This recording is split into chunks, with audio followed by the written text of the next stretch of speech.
स्वागत है आपका हमारे चैनल एक कहानी सुनो में। अगर आपको हमारे भारत के संस्कृति और पौराणिक कथाएं अच्छी लगती है तो कृपया हमारे चैनल को सपोर्ट करें, लाइक, शेयर और सब्सक्राइब करें। तो आइए आरंभ करते हैं। साथियों, आखिर मनुष्य गरीब क्यों रहता है? इस कहानी में मनुष्य के गरीब होने के मुख्य 3 कारण बताए हैं और ये कारण अगर आज के समय अनुसार देखा जाए तो बिल्कुल सत्य है। तो साथियों, आज जो कहानी हम आपको सुनाने जा रहे हैं वो बड़ी ही ज्ञानवर्धक और प्रेरणादायक है। इसलिए आप सब सुनने वालों से हम हाथ जोड़ के ये गुजारिश करते हैं कि आज की इस कहानी को अंत तक अवश्य सुनिए। हम आशा करते हैं आज की इस कहानी को सुनने के बाद कोई भी मनुष्य कभी गरीब नहीं रहेगा। इसीलिए कहानी को पूरा जरूर सुनना चाहिए। साथियों, हमारे सनातन धर्म में गाय को माता का स्थान दिया गया है। गाय को मनुष्य के कल्याण के लिए भी माना गया है। साथियों, कहते हैं कि जब देवता और असुरों के बीच में समुद्र मंथन किया गया तो उस समय कई सारे रत्न उत्पन्न हुए थे और उन्हीं में से एक रत्न गाय माता भी बताई जाती है। कहते हैं कि गाय माता को 33 कोटि देवी देवताओं का आशीर्वाद प्राप्त है और ये भी कहा जाता है कि समुद्र मंथन से उत्पन्न गाय माता को कलियुग में इसलिए भेजा गया ताकि मनुष्य समाज का भला हो सके, मनुष्य का कल्याण हो सके। तो साथियों, आज की इस कहानी में गाय माता ने 3 महत्वपूर्ण बातें बताई हैं और वास्तव में ये 3 बातें मनुष्य के कल्याण के लिए ही बताई गई है। इसलिए आज की इस कहानी में गाय माता के द्वारा बताई गई इन 3 बातों को सुनने के लिए आप सभी श्रोताओं को नमन करते हैं। तो साथियों, एक समय की बात है। एक छोटे से गांव में एक किसान अपनी पत्नी के साथ रहता था। किसान बहुत गरीब था। किसान के घर की स्थिति अच्छी नहीं थी। किसान की पत्नी ने एक नवजात शिशु को जन्म दिया तो किसान बहुत प्रसन्न हुआ। किसान और उसकी पत्नी दोनों बहुत खुश हुए और उनके घर में पुत्र प्राप्ति होने की वजह से उनके जीवन में खुशहाली आ जाती है। पर जब उसका नन्हा सा बालक धीरे धीरे बड़ा होता जाता है तो उसे दूध की अधिक मात्रा में आवश्यकता होती है और किसान के घर में ऐसा कोई पशु नहीं था कि उसकी वजह से किसान उस पशु का दूध निकालकर अपने बेटे को पिला सके। तो साथियों, किसान इस बात को लेकर बहुत परेशान रहता है, बहुत सोचता है। फिर एक दिन किसान को उसका एक दोस्त आकर बताता है कि हमारे इस नगर से कुछ ही दूर में एक वन में एक साधु रहते हैं और उन साधु के पास एक बहुत सुंदर गाय है। अगर आप उस गाय को उस साधु से मांग कर ले आते हैं तो आप अपने पुत्र को दूध पिला सकते हैं। जैसे ही उस किसान का दोस्त किसान से कहता है तो किसान दूसरे ही दिन सुबह के समय अपने घर से उस वन की तरफ निकल जाता है और चलते चलते उसे शाम हो जाती है। बड़ी मुश्किल से वो किसान उस साधु के पास जाकर पहुंच जाता है और साधु के पास जाकर वो किसान उन्हें प्रणाम करता है और प्रणाम करने के बाद वो किसान उस साधु से कहता है कि हे साधु महाराज, मैं इस वन से अनेक दूर एक गांव से आया हूँ और मैं अपने बेटे के लिए एक गाय लेने के लिए आया हूँ क्योंकि मेरा जो पुत्र है वो अभी बहुत छोटा है और उसे दूध की बहुत आवश्यकता है। इसीलिए मैं आपके पास इस गाय को लेने के लिए आया हूँ और मैं आपसे ये निवेदन करता हूँ कि कृपया करके आप मुझे इस गाय को दे दें जिससे मैं इस गाय को अपने घर ले जाकर अपने पुत्र की दूध की भूख को शांत कर सकूं। साथियों, इसके बाद वो किसान उस साधु से कहता है कि हे साधु महाराज, इस गाय के बदले में आप जो भी चाहोगे, जितने भी चाहोगे, उतनी मुद्रा मैं आपको दे दूंगा, पर इस गाय को आप मुझे दे दीजिए।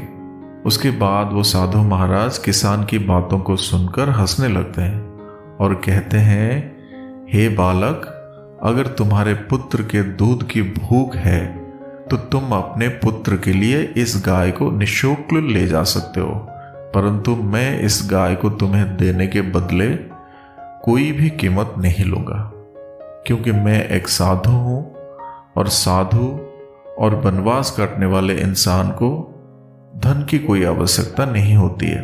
इसलिए तुम इस गाय को बिना संकोच ही ले जा सकते हो, परंतु इस गाय को ले जाने से पहले मेरी कुछ शर्तें हैं और उन शर्तों को तुम्हें अवश्य मानना पड़ेगा। फिर किसान कहता है कि ठीक है महाराज, आप बताइए आपकी क्या शर्तें हैं। उसके बाद साधु उस किसान से कहता है कि हे किसान, कहते हैं कि जिस घर में गाय माता जाती है उस घर में हमेशा सुख, समृद्धि, लक्ष्मी और वैभव गाय के पीछे पीछे जाती है, क्योंकि गाय को 33 कोटि देवी देवताओं का आशीर्वाद मिला हुआ है और इसी कारणवश जिस घर में ये गाय माता जाती है उस घर में सुख और समृद्धि साथ ही जाती है। इसीलिए तुम हमेशा इस गाय को इसकी भूख के उपरांत भोजन, चारा, पानी, इसके रहने और बैठने की व्यवस्था समय समय पर और ठीक ठाक करते रहना। फिर साधु उसे कहते हैं कि हे किसान, ये भी कहा जाता है कि जिस घर में गाय माता जाती है उस घर में कभी भी धन की कमी नहीं होती है, क्योंकि जिस घर में गाय माता जाती है उस घर में गाय के पीछे पीछे रिद्धि सिद्धि के दाता और भाग्य का विधाता आ जाते हैं, यानी कि माता लक्ष्मी के मानस पुत्र भगवान श्री गणेश भी जाते हैं। इसीलिए तुम इस गाय को रोज सुबह उठते ही एक रोटी अवश्य खिलाया करना। अगर तुम इस गाय को रोज सुबह उठते ही एक रोटी खिला दोगे तो उससे भगवान श्री गणेश तुमसे प्रसन्न हो जाएंगे, जिससे तुम्हारे घर में कभी भी धन की कमी नहीं होगी और तुम्हारा दुर्भाग्य समाप्त होकर तुम्हें और तुम्हारे घर को सौभाग्य की प्राप्ति होगी।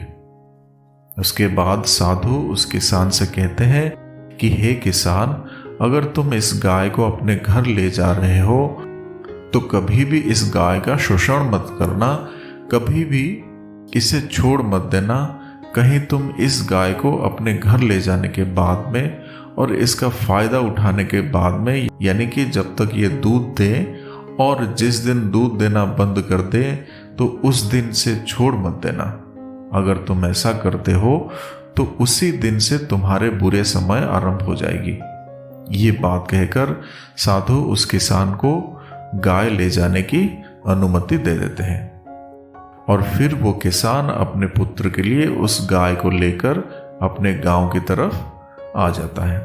और फिर वो किसान जैसे ही अपने घर आकर पहुंचता है तो वो किसान उस गाय माता को हरा हरा चारा खिलाने लगता है और उसे एक अच्छी और स्वस्थ जगह पर बांध देता है। उसके बाद वो किसान उस गाय की खूब देखभाल करता है और वो गाय उस किसान को दूध देने लगती है और वो किसान उस गाय के द्वारा दिए गए उस दूध को अपने बेटे को पिलाकर अपने बेटे की भूख शांत करता है।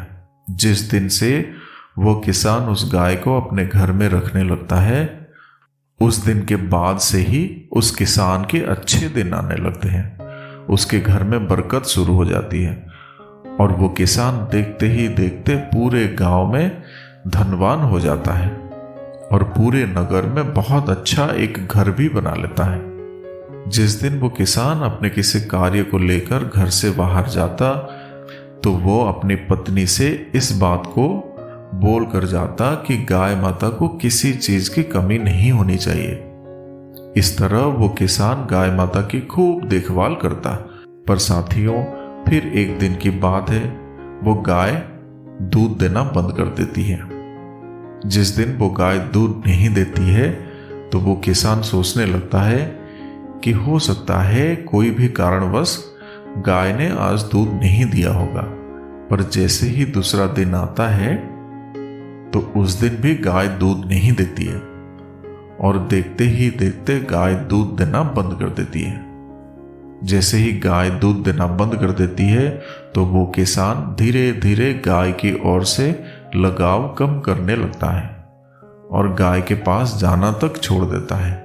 ना ही गाय को सुबह सुबह रोटी खिलाता है, ना ही पानी पिलाता है, बल्कि स्वयं खाना खा लेता है, परंतु गाय को चारा तक नहीं देता। उसके बाद जब गाय माता को समय समय पर भोजन नहीं मिलता है तो गाय माता बहुत ज़्यादा कमज़ोर हो जाती है और एक दिन वो किसान गाय को अपने स्थान से खोलकर जंगल की ओर ले जाने लगता है और जंगल में जाकर गाय को छोड़ देता है। फिर जैसे ही घर आता है तो देखता है कि उसका जो पुत्र था वो बीमार हो जाता है। किसान का पुत्र बीमार होता है तो किसान बड़ा परेशान हो जाता है। किसान बहुत सोचने लगता है। तो उस समय किसान के पास बहुत सारा धन होता है। उस समय किसान अपने पुत्र को एक अच्छे वैद्य के पास लेकर जाता है और वैद्य के पास जाकर वैद्य से कहता है कि हे वैद्य महाराज, मेरे पुत्र का स्वास्थ्य बहुत खराब हो चुका है, आप चाहो जितना धन ले लेना, मगर मेरे पुत्र को कुछ भी नहीं होना चाहिए। पर उसके पुत्र की हालत धीरे धीरे और ज्यादा खराब होने लगती है और वैद्य उस किसान से कहता है कि इसके इलाज में धन बहुत चाहिए। तो किसान का जो भी सारा धन जितना भी उसके पास था वो सारा उसके पुत्र के लिए इलाज में लगा देता है।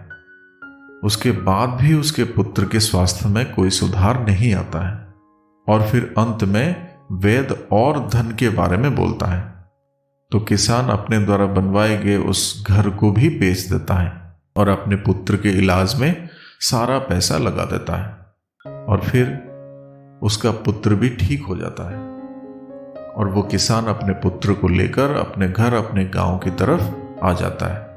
अब उसके पास ना कोई घर होता है और ना ही धन होता है, तो वो किसान पूरी तरह कंगाल हो जाता है और अपने पुत्र को अपने पुराने घर और अपने पुराने झोपड़ी में लेकर आ जाता है और वहां पर जाकर बहुत उदास होता है और रोने भी लगता है। साथियों, वो किसान समझ जाता है कि वो सब मेरे ही कर्मों की वजह से हो रहा है। तो वो किसान उस गाय माता को ढूंढने के लिए जंगल की ओर चला जाता है। जंगल की ओर जाकर देखता है तो उसे वो गाय माता दिख जाती है और गाय माता के पैरों में जाकर गिर जाता है। गाय माता से वो किसान क्षमा मांगने लगता है और उसके बाद में वो गाय माता उस किसान से कहती है कि हे बालक, जैसा करोगे ठीक वैसा ही पाओगे। उसके बाद में वो किसान गाय माता से माफी मांगने लगता है। फिर गाय माता किसान से कहती है कि हे किसान, आज मैं तुम्हें 3 बातें बता रही हूं और इन 3 बातों पर तुम्हें आज के बाद हमेशा अमल करना होगा। गाय माता उस किसान को 3 बातें बताने लगती है और कहती है कि हे किसान, पहली बात, कभी भी किसी भी मनुष्य को अपने मित्र के साथ छल नहीं करना चाहिए, क्योंकि जो मनुष्य अपने मित्र के साथ छल करता है या फिर अन्य किसी व्यक्ति के साथ छल करता है या फिर उसका शोषण करता है, उसका फायदा उठाता है, वो व्यक्ति अपने जीवन में कभी सुखी नहीं रहता है। क्योंकि जो व्यक्ति दूसरे के भाग्य का छीन कर खाता है वो भोजन उसके पेट में कभी भी नहीं भाता है। इसलिए कभी भी किसी भी मनुष्य को किसी के साथ छल कपट और उसका फायदा नहीं उठाना चाहिए।